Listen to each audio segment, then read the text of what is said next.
Bismillahirrahmanirrahim. Assalamualaikum warahmatullahi wabarakatuh. Waalaikumsalam warahmatullahi wabarakatuh. Alhamdulillah rabbil alamin. Alhamdulillahilladzi anzala sakinatan fi qulubil mu'minin liyazdadu imanan ma'a imanihim. Asyhadu an la ilaha illallah wa asyhadu anna sayyidana Muhammadan abduhu wa rasuluh la nabiyya wa la rasula ba'dah. Allahumma salli wa sallim wa barik ala hadzal nabiyil karim sayyidina wa habibina wa syafi'ina wa maulana Muhammadin wa ala alihi wa ashabihi ajma'in. Rabbi shrah li sadri wa yassir li amri wahlul 'uqdatam min lisani yafqahu qawli, amma ba'd. Segenap takmir Masjid Al-Huda Klaster Ranca Manyar Cibaduyut, ini tanya apa ya? Cibaduyut itu berarti Kabupaten Bandung.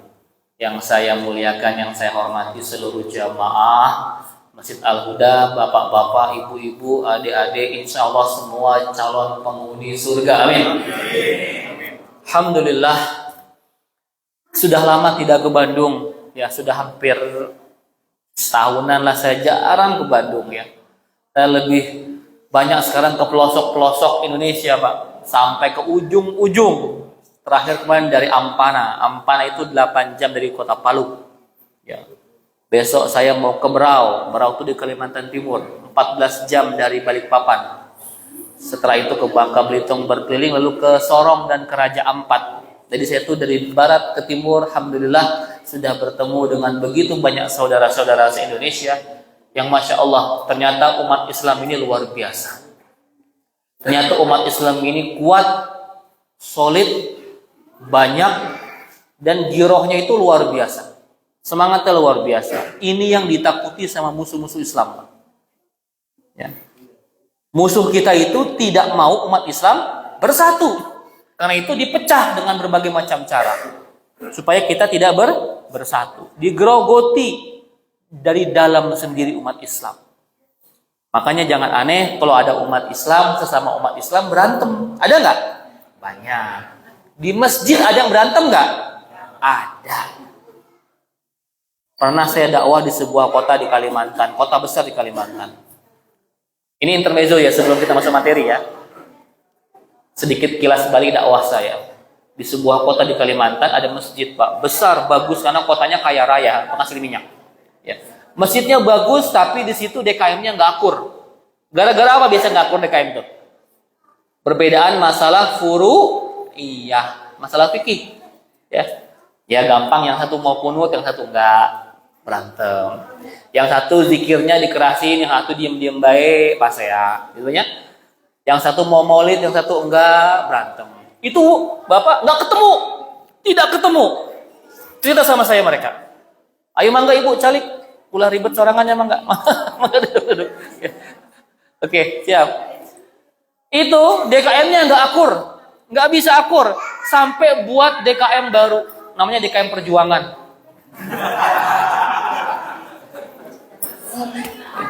Beneran ada ya? Buat DKM baru, DKM Perjuangan keluar dari masjid. Yang ini masjidnya gede, belum rame, belum makmur. Gede doang Pak, besar, indah, cakep, tapi belum makmur. Dan dia sudah berani membuat masjid baru, maksakeun. Diawali dengan dimulai dari garasi rumahnya sang ketua yang tadi memisahkan diri itu. Gara-gara masalah furu'iyah, tidak berlapang dada, tidak bertoleransi. Padahal mah ya Allah, ya. Yang mau kunut silahkan kunut, ya enggak apa. Di sini punten, pakai apa enggak kunut? Di sini pakai.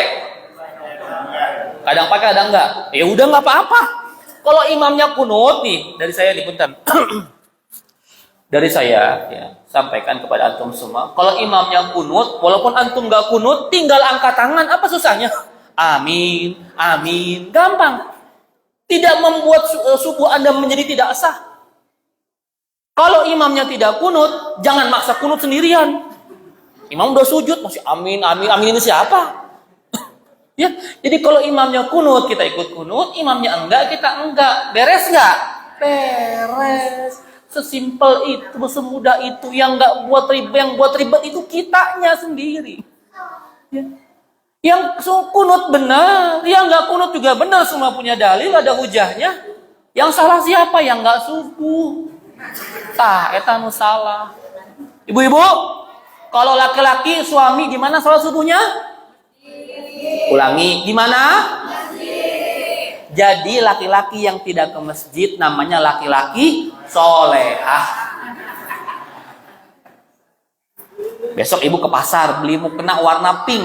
Ini hadiah buat suami solehah. Ya, yang tersinggung alhamdulillah. Biar kerasa. Nggak apa-apa bu, ibu. Kadang-kadang keluarga di Indonesia ini termakan dengan gambar-gambar di televisi, gambar-gambar di kalender. Ibu pernah lihat nggak? Ada keluarga berjamaah sholat di kalender tuh. Imamnya, bapak suaminya, ya, istrinya, anaknya. Bagus, cantik. Padahal kalau kita lihat itu kampanye untuk sholat di rumah.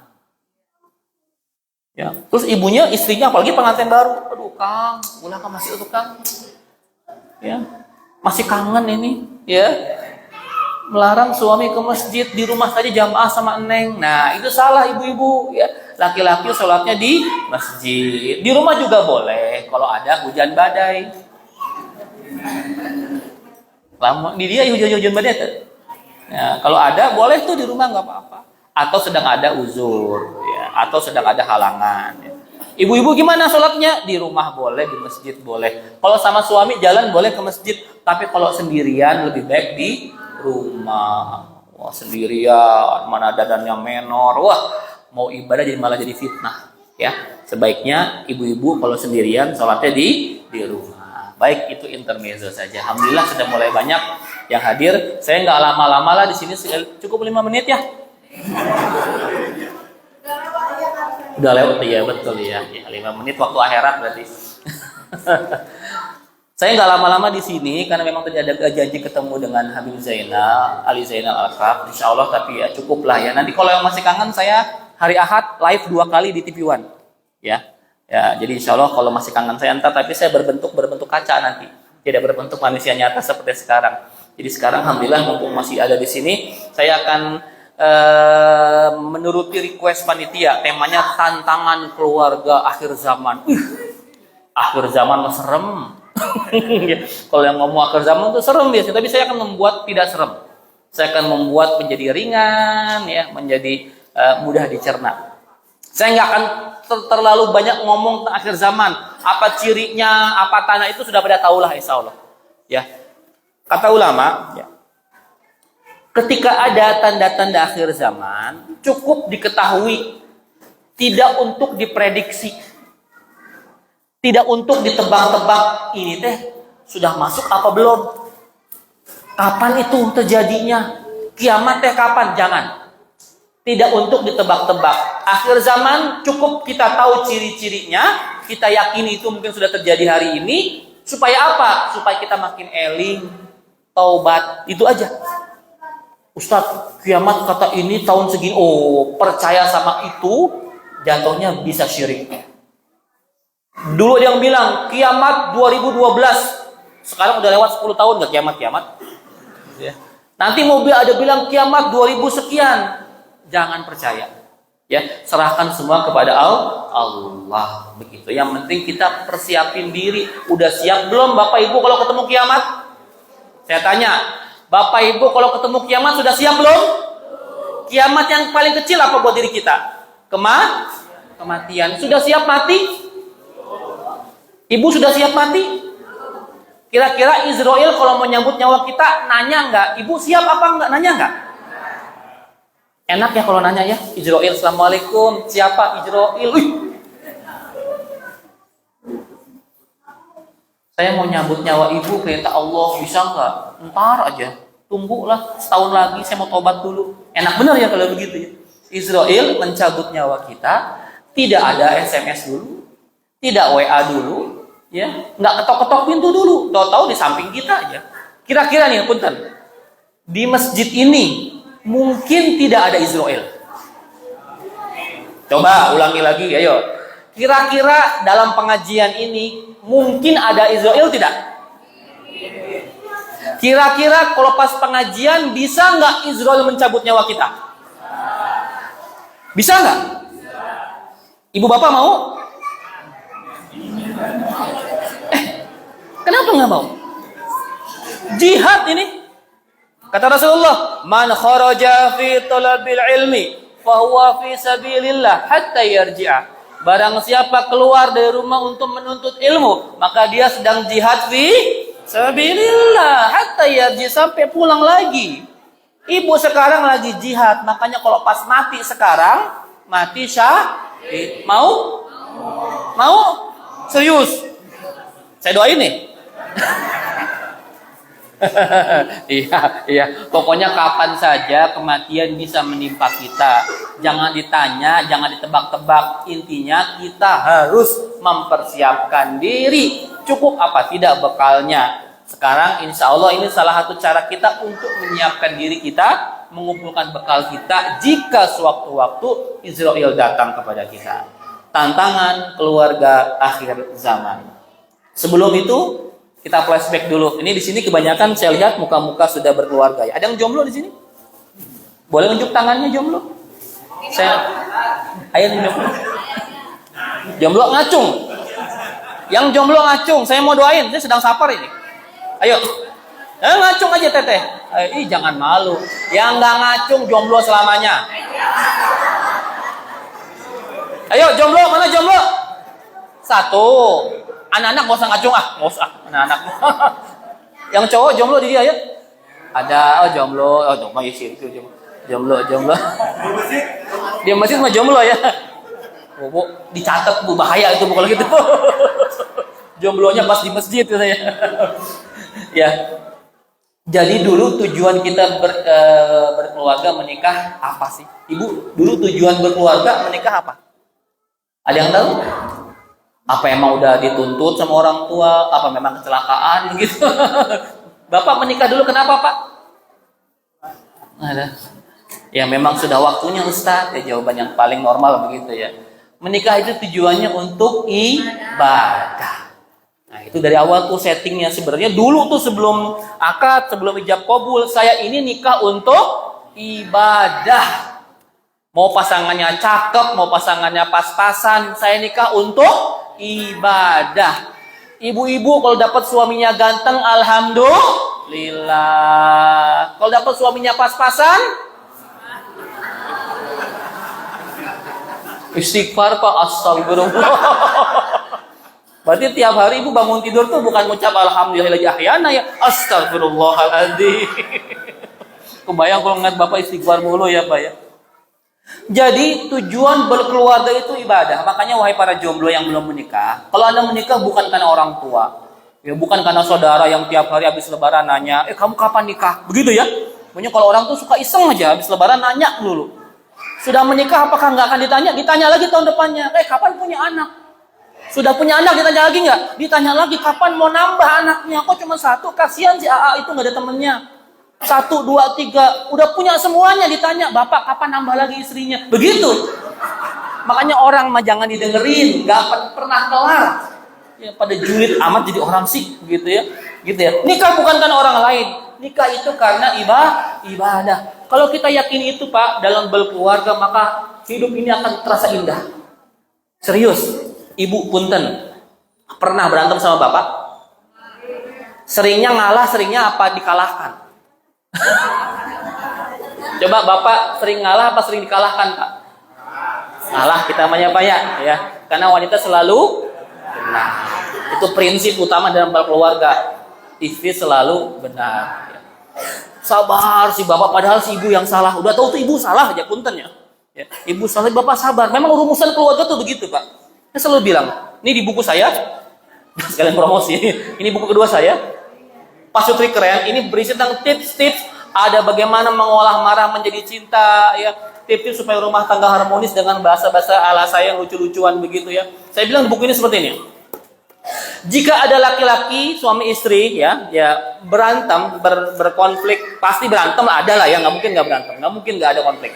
Ya. Yang harus dilakukan adalah salah satu pasangan harus mengalah. Tidak mencari siapa yang salah, siapa yang benar. Ini bukan pengadilan. Ya, saya benar, Anda terdakwa, begitu enggak?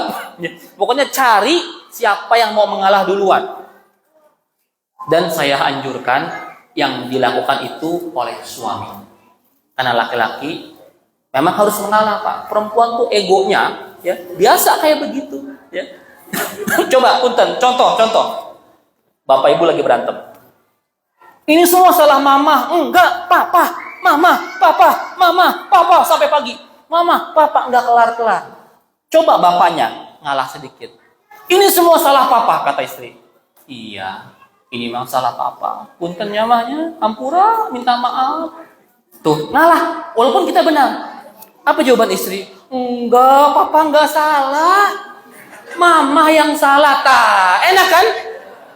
Coba tadi, papa, mama, sampai pagi nggak kelar-kelar. Tapi kalau bapak mengalah, insya Allah istri juga akan kalah. Kita ini coba mengalah untuk menang. Apunten, Bu. Nggak apa-apa, perempuan emang begitu kadang-kadang. Ya, memang seperti itu Pak ya. Kalau ada berantem, ada konflik sama istri, bapak ngalah. Ya, kalau mau tujuannya ini menjadi ibadah. Ya, sabarnya bapak, sabarnya ibu itu juga ibadah. Ibu ketika bapak marah dan sebagainya, ibu diam. Perempuan, para istri, jangan meninggikan suara di hadapan suami. Ya, resep para istri Rasulullah itu tidak pernah meninggikan suara melebihi suaminya. Suami curhat, Ustaz, istri ayah mah bawel Ustaz. Gimana dong? Nah, bagi para perempuan yang bawel-bawel, ya, ketika ketemu dengan istri, dengan suami, sebaiknya dikurangi bawelnya. Laki-laki itu nggak ada yang suka dibawelin sama istrinya. Terus gimana caranya? Diam aja. Karena diam itu lebih menyakitkan untuk suami. Dibanding ibu ngomel-ngomel. Serius, bapak punten. Kalau ibu ngomel di rumah, bapak kan ninggalin rumah. Wah, coba ibu diam. Ibu diam aja. Bapak bingung, Bu. Beneran, Pak. Saya pribadi, Pak, kalau isi diem itu bingung. Ini apa salah saya? Dia ngomong enggak, marah enggak. Itu senjata perempuan, diem. Ya, diem aja. Ya. Makanya, ya, ketika sudah terjadi itu, sang suami akan nanya, salah papa apa sih, mah? Diem aja. Sampai beberapa kali nanya, ini punten mic-nya ada yang bagusan dikit. Kabelnya sepertinya. Nah, tes cek. Nah, siap. Ya, baik ya. Jadi ketika ada yang berkonflik, baik suami atau istri, maka ada pihak yang mengalah. Kalau suaminya nggak bisa, maka istri yang mengalah. Begitu ya. Nah, itu semua untuk ibadah kepada Allah Subhanahu wa taala. Kan dalam kehidupan rumah tangga kita, Pak, semua jadi ibadah loh. Kalau jomblo kan mohon maaf ya, pecah pacaran, pegangan tangan. Hukumnya apa? Haram. Jadi dosa. Coba bapak menggenggam tangan ibu, hukumnya pahala. Ya, pahala. Bahkan ada sebuah riwayat, ini memang tidak sahih hadisnya. Ketika kita menggenggam jari jemari pasangan kita, maka akan luruh dosa-dosa kita dari jari jemari kita. Memang hadisnya nggak sahih sih, tapi baguslah itu. Ya, menggenggam tangan pasangan itu baik. Menjaga keromantisan itu baik, karena Rasulullah itu paling romantis sama istri beliau. Ibu punten kalau di mall dipegangin gak sama bapak?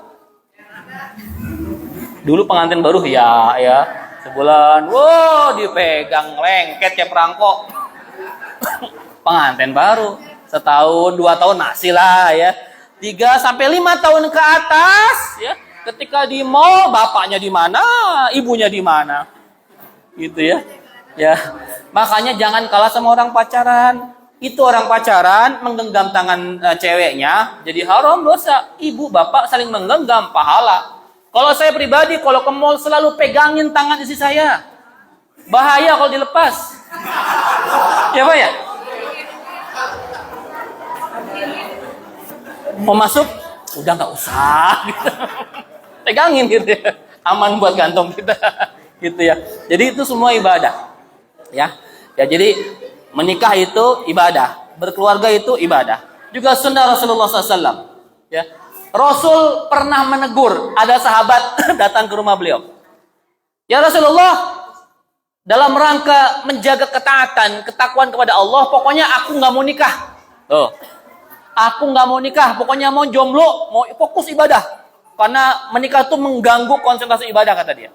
Aku mau puasa tiap hari. Aku mau sholat full, mau mengurangi tidur. Begitu kata seorang sahabat di hadapan Rasulullah SAW. Apa kata Rasulullah? Aku nih Rasul kalian, aku ini manusia biasa. Aku menikah, aku berbuka, nggak puasa tiap hari. Aku pun tidur. Cara menjaga ketakwaan bukan dengan itu semua. Ya, makanya menikah pun bisa jadi ibadah. Hati-hati loh. Ada orang menganggap, mohon maaf ya, nggak boleh. Ada agama lain ya yang tidak boleh menikah kan, pemuka agamanya. Katanya mau fokus melayani Tuhan. Nggak benar itu. Ujung-ujungnya silakan disaksikan. Ada. Ya begitulah, pokoknya udah nggak usah dibahas sian saya. Ya. Kita makan enggak ya? Kiainya nikah boleh enggak? Oh boleh, bahkan 4. Tapi saya emang nggak satu aja, saya emang satu aja. Saya emang satu aja. Saya emang satu. Saya emang satu. Satu beneran satu, enggak satu di Bandung, satu di Bogor, enggak satu. Ya. Saya menulis buku ini itu dengan perjuangan, Pak. Karena kalau saya melanggar apa kata buku ini nggak akan laku. Jadi ini buku resep romantis ya. Jadi dulu ceritanya nih buku ini awal-awal saya menulis ini saya minta testimoni UAS. Ustaz, tolong buatin testimoni dong buku saya yang kedua. Oh siap kata beliau. Dibaca sama beliau tuh file PDF-nya gitu kan. Pak Sutri keren dibuka. Oh kok tentang Pak Sutri kan? Iya kenapa? Nggak pantas buat saya. Beliau dulu belum menikah lagi, masih bercerai puntennya. Kan saya memang gagal rumah tangganya kata beliau. Ya. Minta ke yang lain ya, saya mintalah ke yang lain ya, ke Teguh Wisnu akhirnya, ke Siren, ke Ari Untung, ya Venita, Ustadznya Ustadz Karim, Ustadz Diri Sulaiman, dan ada beberapa orang tokoh di sini testimoni. Ya jadi beliau merasa tidak pantas memberikan testimoni untuk buku kedua saya. Nah baru di buku ketiga saya ini testimoninya tunggal dari UAS. 1 halaman penuh dia menulis tentang saya dan buku ini. Makanya silahkan dimiliki, promosi ya. Nanti bonus tanda tangan sama saya dan foto deh boleh. Karena sebahagian ini untuk pondok yatim yang saya miliki di Sentul. Baik. Lanjut. Oke. Nah sekarang tantangan nih. Nah ini kan judul tantangan keluarga akhir zaman ya. Bagus sekalian. Ini materinya sebenarnya bagus ya Pak. Alhamdulillah yang hadir laki, perempuan, bapak, ibu. Tantangan keluarga akhir zaman ini makin kompleks karena orang tua kita dulu mendidik kita tidak sama dengan sekarang kita mendidik anak-anak kita. Sangat amat berbeda zamannya. Tekniknya, caranya pun berbeda. Saya punya sekolah di Depok, sekolah Islam terpadu. Saya sampaikan kepada orang tua ketika parenting. Yang wajib belajar itu bukan cuma anak-anak kita, tapi orang tuanya pun wajib belajar. Karena ilmu parenting tiap saat terus berubah, updating sesuai dengan kondisi zaman. Ya, seperti itu. Yang pertama Ibu, yang menulis mangga ditulis, tantangan keluarga akhir zaman yang pertama adanya komunikasi yang salah antar suami ke istri, antar orang tua ke anak, ada miscommunication. Ya. Kenapa terjadi miskomunikasi ini? Karena pola hidup yang berubah. Hari ini orang itu tersita waktunya di gadget mereka. Ya. Jadi pola komunikasi anak zaman sekarang sama anak zaman dulu sangat amat berbeda sekali. Ya. Dulu kita kan ada dunia nyata, ya. Sekarang tambah dunia maya, dunia susi, dunia santi, gitu ya. Dunia yang sifatnya itu goib, ya. Dunia lain. Itu anak-anak kita hari ini malah lebih banyak hidup di dunia lain mereka dibanding dunia nyatanya. Apalagi zaman kemarin 2 tahun COVID kita ya, anak kita tiap hari belajar daring, belajar online. Enak nggak Bu, anak-anak belajar online? Saya kemarin ceramahin Bu, ada orang tua di sekolah saya bawel luar biasa. Cerewet sama gurunya. Cerita gurunya sama saya kan ketua yayasannya kan. Ustadz, masa ada orang tua jam 11 malam WA. Bunda, tumbler anak saya di mana ya? Jam 11 malam. Ibu nggak mikir-mikir, itu kan guru juga punya keluarga, punya suami, punya anak, jam 11 nanyain botol minuman, Pak, tumbler anaknya lah. Emang murid cuma dia doang. Pokoknya rewel bener. Ketika offline, Masuk pandemi, sekolah online. Pada ngeluh orang tua, Ustadz, susah jadi guru. Saya bilang, sok ngerasain sih. Ya. Ibu megang satu anak aja belingsetan gitu ya. Orang tua emak-emak tuh kok pada riweuh. Ya Bu, ya Ibu ngerasa ya. Riweuh ya Bu ya. Ibu ngebayang bagaimana guru anak-anak kita sekelas 30 orang. Ada yang 40 bahkan kalau sekolah negeri. Ibu satu anak aja Ibu riweuh, apalagi megang 30 orang. Ngebul pala Ibu. Makanya Ibu jangan galak-galak sama guru-gurunya. Orang tua zaman now juga perlu dididik, Pak. Punten, Pak. Kalau zaman kita dulu, misalkan punten ya, kita nih diciwil sama dicubit lah sama guru kita. Kita ngadu sama orang tua. Diapain sama orang tua kita? Dicubit lagi. Kamu mani manja. Dicubit aja ngadu sama orang tua. Sekarang anak ibu ngadu sama emaknya. Mama, dicubit sama guru mau, disiksa aku mah. Lebay kayak. Banyak nonton sinetron gitu ya. Disiksa aku mah, ini KDRS. Kekerasan dalam rumah sekolah begitu. Ngadu katanya. Ibunya emosi kan, datangin apalagi kalau sekolah swasta ya. Datangin ke gurunya, kepala sekolahnya, ketua saya udah bayar mahal. Masa anak saya disakiti, dizolimi segala macam. Bukan, sudah berubah. Zaman dulu orang tua kita, ketika kita dihukum ya, guru itu kan tanda cinta lah. Nggak mungkin ingin menzolimi anak kita. Cuman bentuknya mungkin ya kadang dicubit, kadang diapa lagi, dipegang kepalanya, digeplok pakai buku dikit. Ya biasa-biasa aja. Ini orang tua sekarang Pak lebay, Pak. Anaknya ngadu dikit datang ke sekolah. Bahkan di Makassar pernah ya ada anak yang sudah gede, udah STM, yang ngadu sama orang tuanya, datang orang tuanya mukul gurunya. Akhirnya apa? Anaknya dikeluarkan, sekarang nggak ada sekolah yang mau nerima anak itu. Orang tuanya kayak begitu. Ya Bu ya. Ibu, salah satu resep supaya ilmu anak kita barokah adalah dengan cara kita menghormati guru-guru anak-anak kita. Memuliakan mereka. Dulu kalau kita belajar, kita hormat sama guru kita, sama kiai kita. Begitupun ibu harus menganggap guru anak kita itu mulia. Jangan mentang-mentang bayar mahal di sekolah Islam terpadu, gitu ya, bayar sekian juta tiap bulan, merasa guru itu seperti kacung gitu loh. Jangan, ya. Ibu harus menghormati guru anak-anak kita. Dia juga punya keluarga. Kalau nanya ya pada waktunya. Jam 11 malam jangan ngomong nanyain botol minuman. Ya, itu mah keterlaluan gitu kan ya. Ya, hormati karena mendidik anak-anak itu susah, Bu. Guru-guru itu punya anugerah kesabaran yang luar biasa, apalagi guru-guru TK. Ibu mau nggak punten nyebokin anak orang? Nggak mau lah. Kalau ya itu guru-guru anak kita, Bu, anak-anak TK, ada anak kita pup atau pipis itu dicebokin, Bu, sama gurunya. Bukan anak sendiri loh, Bu.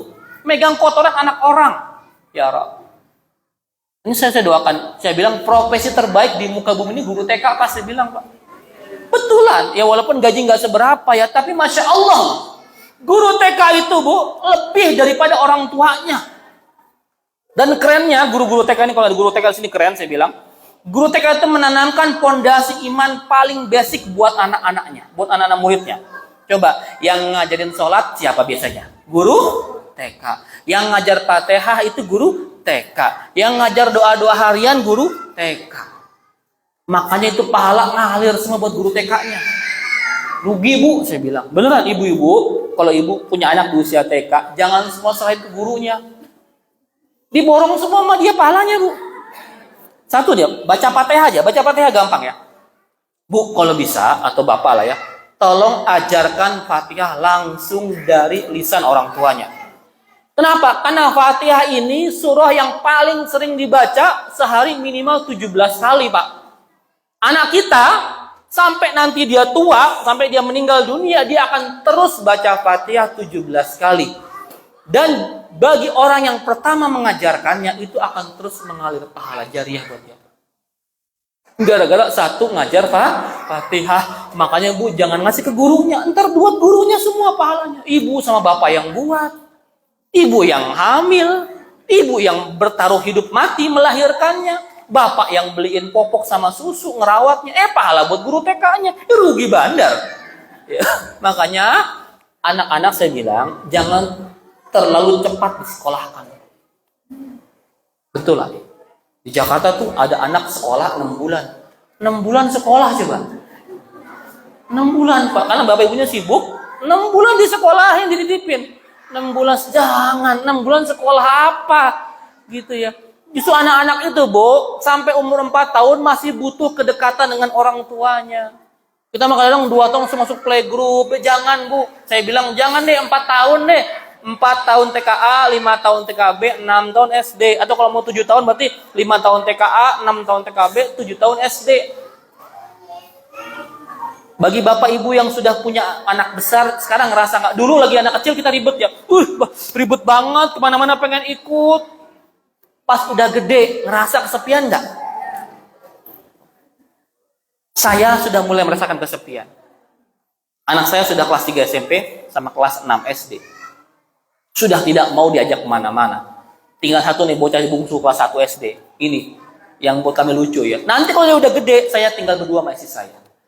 Ya. Dan itu semua akan dialami oleh pasangan suami istri. Makanya sekarang masih kecil, jangan merasa direpotkan. Ada saatnya, ada masanya. Nanti kalau udah pada gede, ibu yang kangen, bapak yang kangen. Saya, Bu, bapak pengen punya anak lagi, tapi nggak bisa. Umi sudah tutup, ya karena ada faktor kesehatan. Jangan komentar nambah lagi, awas ya. Ini sedang live saya ini. Banyak begitu ngomong, Ustadz kan itu baru satu pabrik, Ustadz. Nah, mana pabrik yang lain? Kompor. Gitu ya, Bu ya. Jadi, ada komunikasi yang salah antara suami istri dan orang tua ke anak. Miscommunication ya. Jadi, ini perlu diperbaiki. Nah, ini penting, Pak. Bapak, Ibu, punten. Gara-gara benda kecil ini, komunikasi kita di rumah itu berantakan lah sekarang. Bapak Ibu pernah makan sekeluarga? Ada budaya makan nggak di rumah? Budaya satu meja makan gitu ya. Ngumpul makan ya, ba'da maghrib atau ba'da isya kita ngumpul. Zaman dulu orang tua kita kan ketika makan, maka semua fokus di meja makan. Disitulah waktunya kita curhat, ngobrol. Jangan dibilang kan makan nggak boleh bicara. Salah. Makan itu waktunya kita ngobrol. Rasulullah itu kalau makan sambil ngobrol, silaturahim dengan teman-teman, dengan sahabat-sahabatnya. Begitupun kita sedang makan di meja makan, itu sebaiknya kita bicara, nanya istri kita bagaimana, anak kita, Dek, Kak, kamu gimana di sekolah, apa kabarnya? Itu waktu yang paling tepat kita untuk berinteraksi dengan keluarga kita. Bagus, tapi hari ini itu semua tergantikan oleh benda kecil ini. Lagi di meja makan semua nunduk. Makan.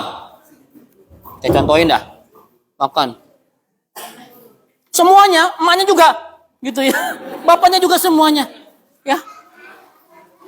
Akhirnya jadilah kita sebuah generasi yang namanya generasi merunduk. Semua merunduk, tidak ada komunikasi. Sampai si kakak mau mengajukan sesuatu ke bapaknya. WA, Pak, besok kakak beli sesuatu pulsa lupa, kejebol. Padahal bapaknya di depan dia. Allahu Akbar. Ini juga kelakuan bapak sama ibu nih kadang-kadang nih. Lagi seranjang berdua, mau tidur. Kagak ada jaraknya, cuma 1 jengkal. Masih pada HP-an semuanya. Kadang-kadang WA, Pak, BBM naik, Pak. Besok naik nggak uang belanja? WA. Padahal suami di sampingnya. Akhirnya bilang, suaminya, Ustadz, istriku setiap malam mukanya bercahaya, Ustaz. Cahaya apa? Allah itu tuh. Ya, komunikasi hari ini benar-benar rusak. Ini benda kecil ini kan diciptakan tujuannya tuh katanya sih, kata dulu tujuan awal tuh mendekatkan yang jauh. Gitu ya. Ada sih fungsinya betul ya. Kita ketemu sama teman kita udah lama puluhan tahun di SD, ketemu di Facebook gitu ya. Ketemu di Instagram. Ketemulah sekarang nyari orang tuh gampang. Nyari orang itu gampang, kita ketemu bisa mendekatkan yang jauh bisa. Tapi di sisi lain, benda kecil ini pun menjauhkan yang dekat. Ya.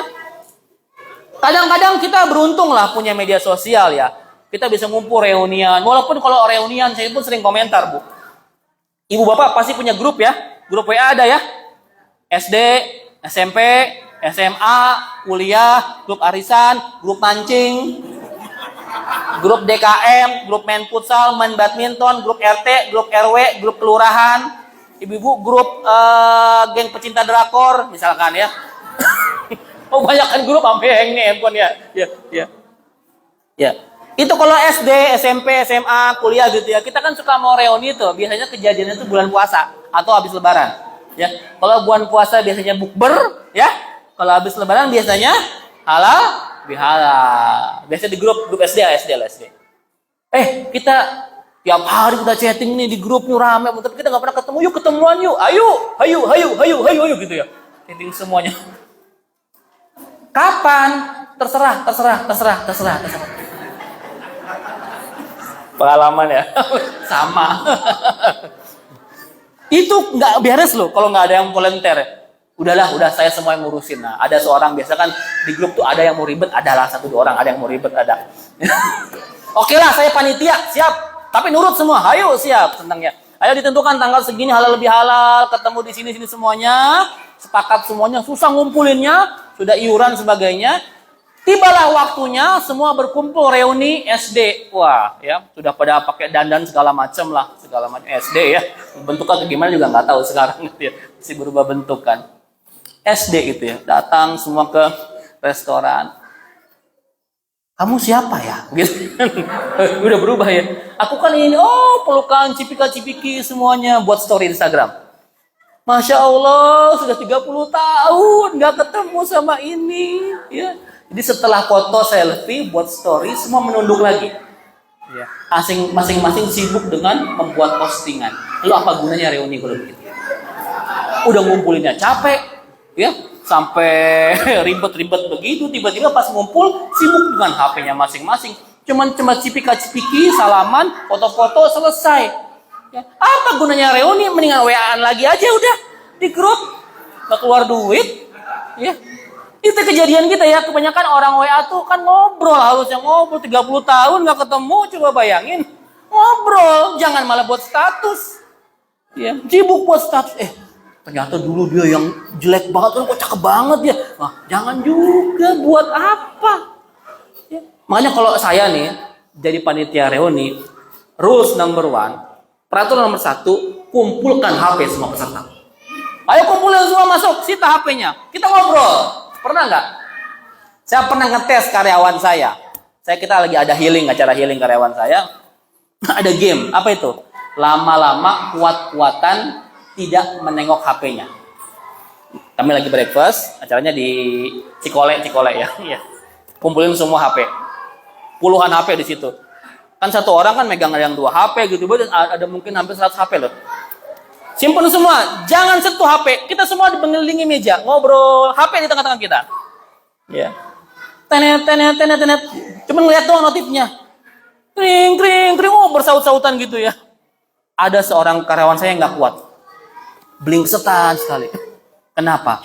Ternyata dia sedang chatting sama istrinya. Ustadz, ini yang kalah suruh traktir. Ustadz, saya mendingan kalah deh. Saya nggak kuat, itu bini saya dari tadi tang teng tong terus. Ini kalau saya nggak balas dia bisa perang dunia ketiga di rumah nanti. Udah, saya kalah, saya traktir semua. Alhamdulillah. Emang dunia zaman now tuh orang bu kalau nggak megang HP apa nggak kuat. Ibu coba keluar rumah ketinggalan HP, balik nggak? Balik. Kalau ketinggalan dompet, lanjut. Kemarin saya ke Lampung seberapa hari Ki? 5 hari. Ya, saya ke Lampung 5 hari, nggak bawa dompet, tinggal karena acara mendadak. Hari H-1 baru dihubungin, saya besok ke bandara, nggak bawa dompet, nggak bawa KTP, nggak bisa terbang dong. Untung ada pegawai bandara yang kenal sama saya, jadi aman, begitu kan ya. Saya nggak bawa dompet, bawa HP doang, tapi masih aman hidup ini, karena semua dibayar pakai HP. Ya, kecuali kita beli di pinggir jalan, nggak ada HP-nya, gitu ya. Kalau gampang semua pakai HP, begitu kan ya. Zaman sekarang orang lebih penting HP dibanding dompet, HP sama casan dah. Gitu. Itu menjadi kebutuhan primer sekarang. Ya. Jadi ini benda kecil ini tuh benar-benar telah mengalihkan hidup kita. Hati-hati loh, hati-hati. Kalau yang kita lakukan dengan benda kecil ini itu bermanfaat, ada unsur ibadahnya, maka jadi pahala buat kita. Namun sebagian besar di antara kita menggunakan HP ini bukan untuk ibadah. Ibu jujur sama saya, megang HP seharian paling banyak membuka apa? Bapak ntar saya tanya juga, diam aja. Bu, jawab. ibu megang HP seharian paling banyak buka aplikasi apa? TikTok, WA, IG, nanti Shopee, iya, masukin ke keranjang, nggak cekot-cekot, gitu ya. Ntar bapak yang cekotin gitu ya. Shopee, ya, IG, TikTok, begitu ya. Buka aplikasi Al-Qur'annya berapa lama? Aplikasi hadis berapa lama? Ya, nontonin Ustadz di YouTube berapa lama? Itu mah kalau lagi mau aja Ustadz. Gitu. Lagu enakan TikTok Ustadz, masya Allah goyangnya itu, masya Allah. Tuh Mama Bandung tuh pernah viral sama goyangannya dulu itu ya. Ya Allah, Bapak, yuk gantian. Bapak, buka apa paling banyak di HP? Al-Quran. Wah, soleh benar sih Bapak, Pak. Ya. Jadi ya jujur lah, sebagian besar di antara kita membuka HP ini lebih banyak untuk hal sebenarnya yang kurang berguna. Betul ya? Sampai Allah kategorikan sebagai lagun. Hati-hati ya. Lagun ini perbuatan sia-sia. Ya, jangan sampai HP kita membuat waktu kita terbuang percuma. Kata Rasul, ada 2 nikmat yang seringkali mencelakakan manusia. Yang pertama apa? Nikmat sehat dan nikmat waktu luang. Ya, kesehatan kita jarang kita gunakan syukuri dengan baik. Waktu luang kita pakai untuk hal-hal yang tidak bermanfaat. Ibu dulu sebelum menikah hafal Quran nggak, Bu? Sebelum menikah hafal Quran nggak? Di sini pun ada yang nikahnya sudah 20 tahun? 20 ibu dah, 30 ada 30. Ada yang sudah sepuh sini 30 tahun? 50 tahun ada mungkin juga? Ya. Puluhan tahun menikah. Dulu menikah awal belum hafal Quran. Setelah 30 tahun menikah, hafal Quran enggak? Nambah apa? Nambah anak, iya. Hafalannya enggak ada. Nah, selama 30 tahun ngapain aja? Begitu. Kita ini membuang waktu kita puluhan tahun ya dengan sedikit sekali menambah kebaikan buat kita. Ibu, bapak, punten, nanti kita disidang loh. Dihisab loh. Waktu kita yang banyak ini untuk apa?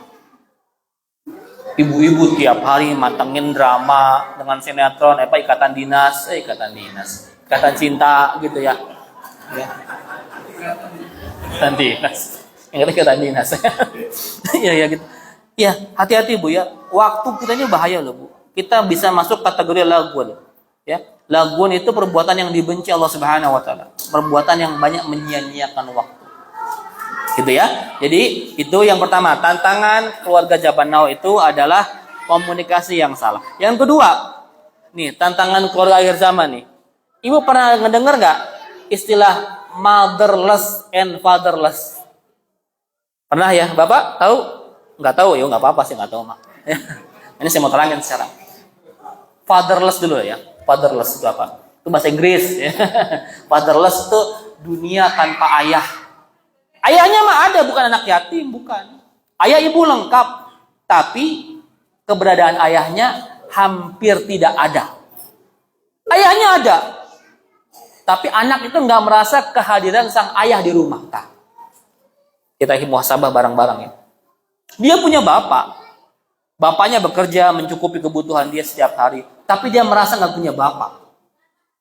Kenapa? Karena bapaknya sibuk bekerja. Sampai di rumah tinggal waktu sisa. Ketika diajak berkomunikasi dengan anak, dia malas. Diajak anak main boro-boro mau. Udah sama mama aja bapak capek. Akhirnya anak kita merasa seperti tidak punya bapak. Ya, bapak capek kerja di luar sampai ke rumah waktu sisa. Nonton TV, nonton bola, main HP. Anak kita papa main dong. Entah, bapak capek sama mama aja.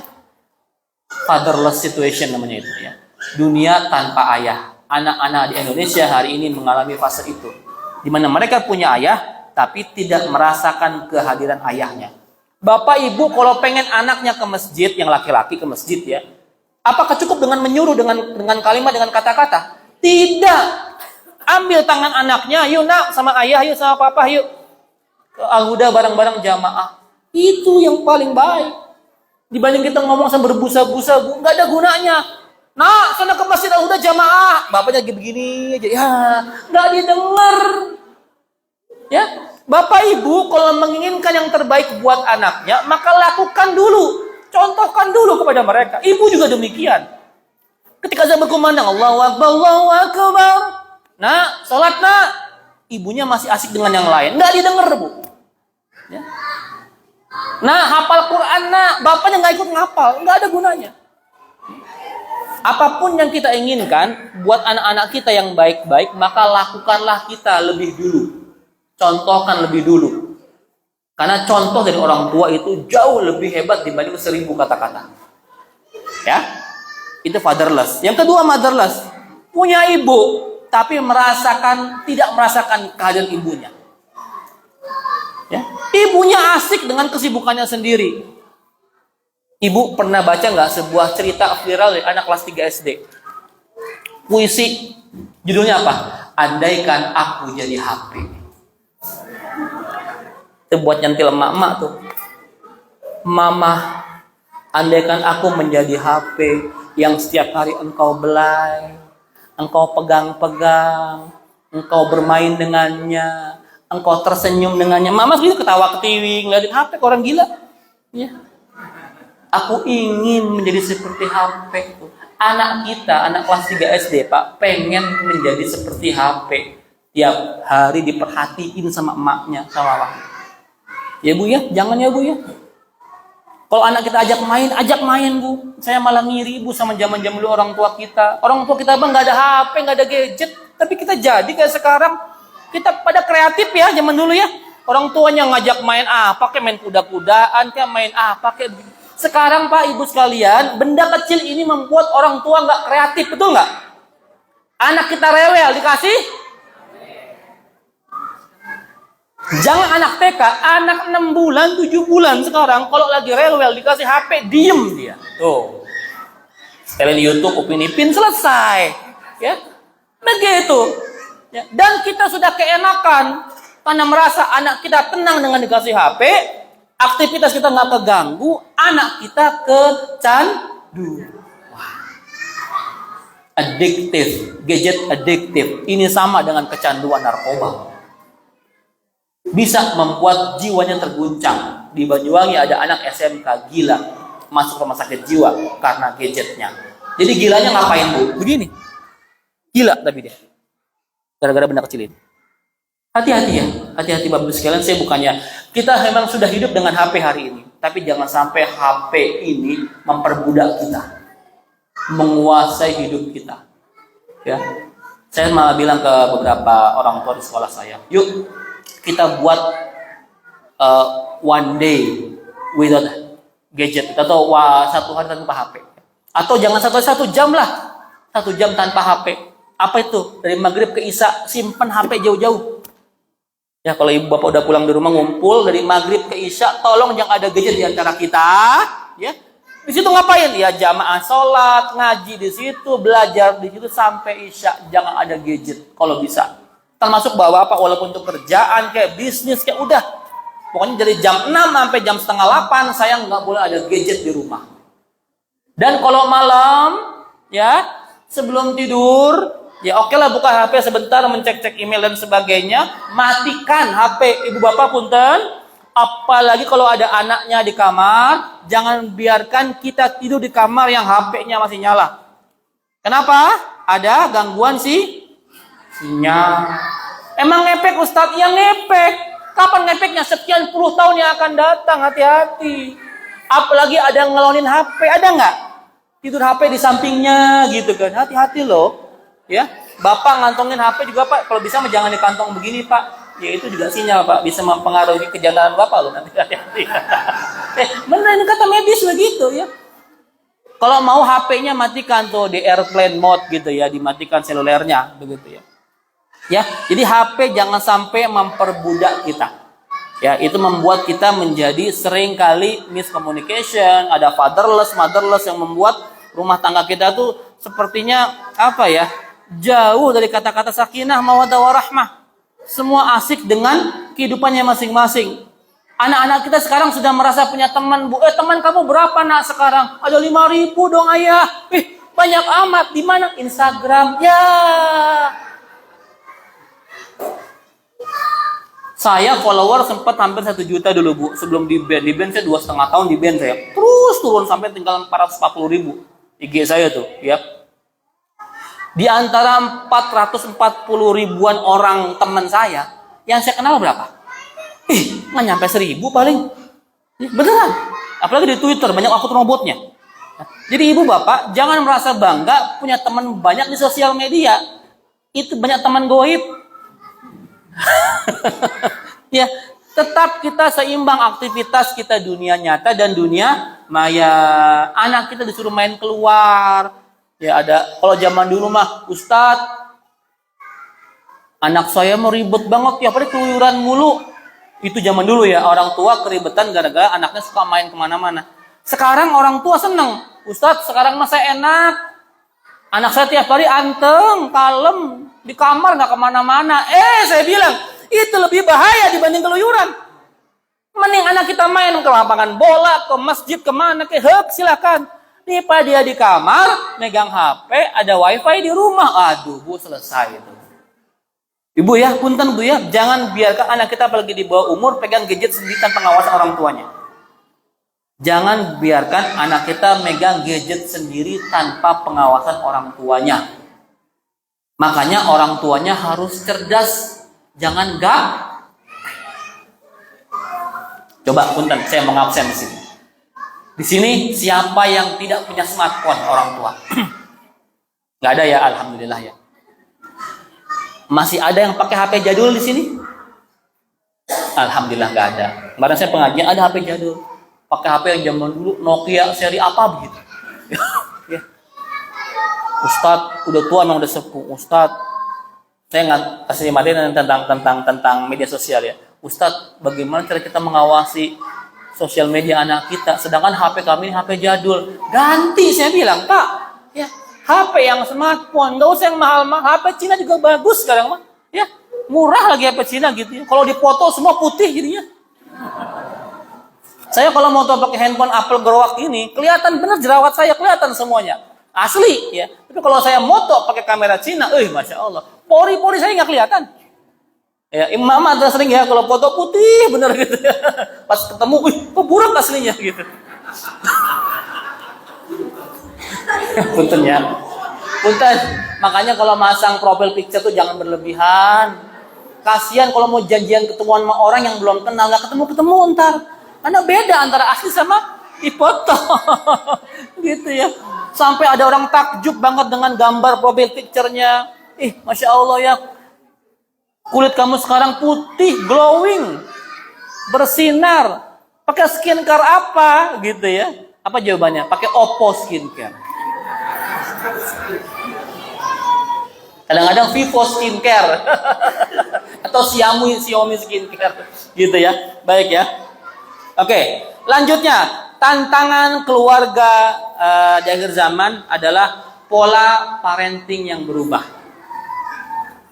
Cara mendidik dulu orang tua kita kepada kita dengan cara kita mendidik anak-anak kita jauh-jauh sangat berbeda. Ya, dulu punten godaan kita itu apa tuh? Zaman dulu kita tuh TV doang ya. TV gameran yang senior mau TPRI gitu ya, RCTI baru-baru kesini ya. Godaan kita cuma televisi. Godaan anak sekarang apa Bu? HP. Anak sekarang kira-kira masih nggak ada nonton TV sinetron gitu? Nggak ada. Ya, coba tanya sinetron itu wilayah emak-emak semua, ya. Nonton Ajab di Indosiar gitu ya, sinetron Ajab emak-emak yang nggak pernah ngaji gitu misalkan ya, gitu ya. Anak-anak muda kita hampir tidak menyentuh TV hari ini. Ya, dengan benda kecil ini sudah cukup, semua ada di sini. Ini jauh lebih kompleks dibanding dulu orang tua kita mendidik kita dengan godaan cuma televisi. Zaman dulu Pak, ya kita flashback ya. Kalau kita mau bandel, anak zaman dulu bandel ya. Mau nonton film-film yang nggak bener gitu ya. Nunggu rumah kosong dulu. Harus beli VCD atau DVD gitu ya, baru disetel rame-rame sama teman-temannya. Zaman sekarang kalau mau nonton film nggak bener cukup dengan modal kuota. Hati-hati loh. Kan diblokir, ya pakai VPN. Bisa, anak sekarang lebih pintar dibanding orang tuanya. Ya, jadi hati-hati. Ya, makanya itulah perlunya orang tua kita itu ngelek teknologi, Pak. Ibu bapak, saya sarankan ibu bapak sekarang mulai merazia rutin HP anaknya. Pernah nggak? Razia iseng aja. Buka HP anak kita. Seperti halnya guru-guru anak kita di sekolah juga membuka HP anak-anak kita. Kalau saya sama Umi sama istri saya, tiap hari saya ngecekin, kalau saya di rumah ya, yang paling rajin istri saya. Tiap hari dicek HP anaknya. Galerinya apa, chattingnya apa, sosial medianya apa, direct message-nya apa, yang dia follow siapa, yang dia subscribe siapa, historinya seperti apa, dicek sama bini saya. Sebegitu detailnya. Kenapa? Karena tahu banyak kejahatan dimulai dari situ. Ya. Ibu ngelihat anaknya anteng di rumah, seperti nggak ada masalah, padahal banyak masalah. Ya, makanya mulai sekarang sering-sering merazia HP anak kita. Yang paling gampang cek dulu galerinya. Kalau ada aplikasi atau galeri yang di password, minta passwordnya. Itulah pentingnya kita ngerti. Ya. Khawatir Pak, beneran khawatir Pak. Ya. Jadi ibu sekarang, mulai sekarang coba di follow semua sosial media anak-anaknya. Ya, di follow, dipantau dia ngomong sama siapa, dia buat postingan apa, dia komen sama siapa. Karena banyak sekarang kejahatan, Pak, dimulai dari sosial media. Pinjol sekarang sudah mulai mengarah kepada anak-anak kita yang masih sekolah, Pak. Yang masih sekolah, yang masih kuliah, dia cuma direct message di Facebook, di Instagram, ya, menawarkan pinjaman dengan sekali klik. Anak kita minjem buat apa? Beli pulsa, pop up game. Tahu-tahu ada kemarin tuh orang tua ngeluh tagihannya puluhan juta. Pinjol. Pakai fotokopi KTP orang tuanya. Itu lewat sosial media. Itu masih agak ya nggak terlalu dahsyat ya. Ada kejahatan prostitusi juga lewat online. Pernah di Kalibata ada kejahatan pemerkosaan. Ya, diawali dengan kenalan di HP di sosial media. Adalah perempuan akhirnya terpikat sama seseorang, ketemuan, mohon maaf, dia perkosa di hotel, habis dia perkosa, dibunuh, Pak. Cukup dibunuh? Tidak. Sampai dimutilasi untuk dijual organ-organnya ke pasar gelap. Mengerikan. Itu semua lewat sosial media. Ya, itu banyak kejadian. Hati-hati, semua kejahatan banyak sekarang dimulai lewat online. Ya, makanya kita harus melek online. Yang mulai sekarang, Bapak, Ibu-ibu, siapkan waktu khusus untuk merazia HP anak-anaknya. Baik ya, selanjutnya masih tentang sosial media. Sekarang ini banyak sekali godaan-godaan paham-paham sesat yang beredar di sosial media. Anak-anak kita yang baru ABG, Pak, sudah mulai diracuni sekarang. Apa itu? Ada paham namanya ateisme. Tahu ateisme? Artinya apa? Tidak percaya dengan Tuhan. Agnostik. Ateisme, agnostik, liberalisme, kapitalisme, sekularisme. Ini sekarang sedang rajin digaung-gaungkan oleh musuh-musuh Islam. Meracuni pola pikir anak-anak muda kita. Akhirnya apa sasarannya? Anak muda kita diarahkan untuk tidak percaya pada Tuhan. Tidak punya agama, nggak peduli. Apa jargonnya? Nggak penting saya beragama, yang penting hidup saya nggak mengganggu orang lain.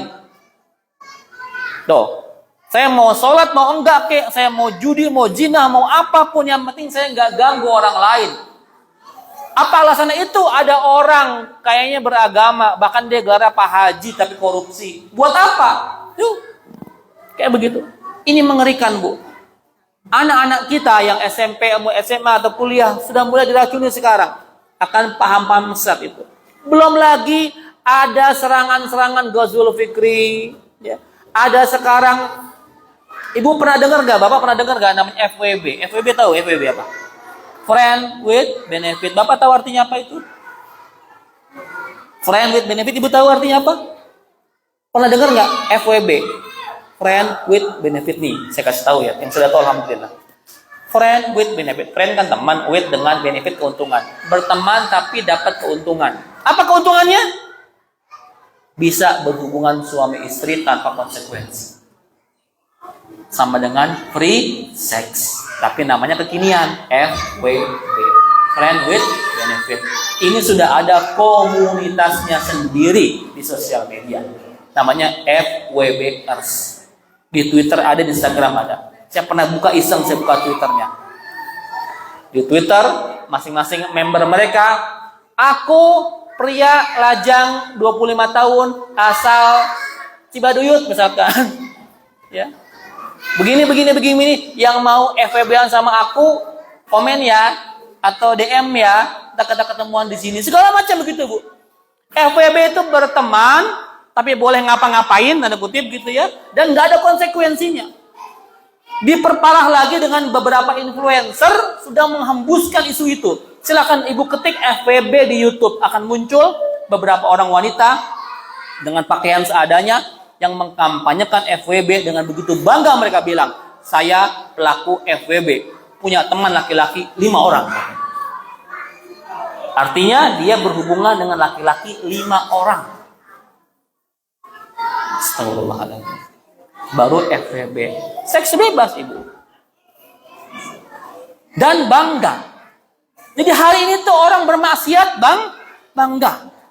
Ya, tanda akhir zaman ketika orang sudah membangga-banggakan kemaksiatan. Dulu kita punya maksiat kan aib, Pak. Ditutupin dong. Sekarang dibuka selebar-lebarnya, bahkan diekspos untuk mendapatkan rating, sharing, viewers, AdSense dan sebagainya. Mengumbar kemaksiatan demi dapat cuan. Naudzubillah. Sudah gila Pak zaman sekarang, Pak. Zaman dulu orang maksiat sembunyi-sembunyi. Zaman sekarang maksiat dipertontonkan untuk mendapatkan hadiah, mendapatkan uang. Naudzubillah. Nih, makanya Bu, merinding Bu.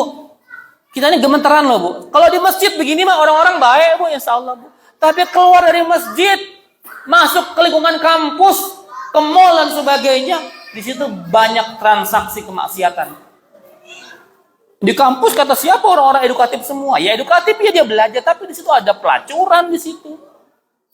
Ya, pergaulan bebas di situ, segala macam. Hati-hati Bu, ya. Makanya kadang-kadang saya ada zaman lu nanya, Ustaz, gimana cara kita melindungi anak-anak kita sedangkan kita begini begitu?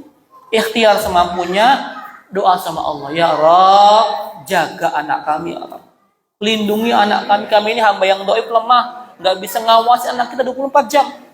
Minta perlindungan Allah. Makanya saya sarankan bagi orang tua yang memang tidak bisa punya waktu banyak buat anak-anaknya, ya pondokin saja di ma'had. Jauh lebih safe. Kalau bisa alhamdulillah. Ya karena nggak semua pesantren pun saya nggak bilang itu paling baik juga enggak. Di pesantren pun ada nilai minusnya ada. Plusnya ada, minusnya ada, sama kayak yang lain. Bahkan kemarin di Gontor ada yang meninggal dunia kan. Naudzubillah itu, Masya Allah itu sebuah tamparan kelas buat dunia pesantren Indonesia. Ya, jadi Ibu Bapak, tolong sekarang benar-benar diawasi anak-anak kita di sosial medianya. Yang terakhir, tantangan akhir zaman, tantangan keluar dari zaman adalah adanya Ghazwul Fikri. Ghazwul Fikri itu Bu, invasi pemikiran. Apa itu produknya? Food, fashion, fun, ya itu dari makanan, dari fashionnya, dari funnya, dari Facebooknya, dari media sosialnya, itu semua Ghazwul Fikri. Hati-hati sekali. Ya, ada sport, ya ada singing, ada seks, itu bagiannya Ghazwul Fikri juga. Ditolong Bapak sekalian, hari ini kita mesti lebih mengawasi anak-anak kita, jangan lalai, jangan lelah, jangan capek, jangan mau berlepas gitu aja. Diribetin dikit nggak apa-apa deh. Lebih baik capek sekarang dibanding nanti ibu tiba-tiba kaget anaknya udah terjadi apa sama anak kita. Kok begini sih anak saya, perasaan di rumah anteng-anteng aja, kalem, gak ada masalah, ternyata tiba-tiba naudzubillah anak perempuan kita hamil di luar nikah. Ya. Terakhir dari saya buat bapak-bapak sekalian, ya, ibu, bapak semuanya deh. Zaman dulu kita punya anak perempuan was-was ya. Zaman sekarang punya anak laki-laki pun was-was Bu. Anak-anak kita yang kelas 5, kelas 6 SD laki-laki itu sasaran empuk pedofilia. Kejahatan seks dari para pedofil.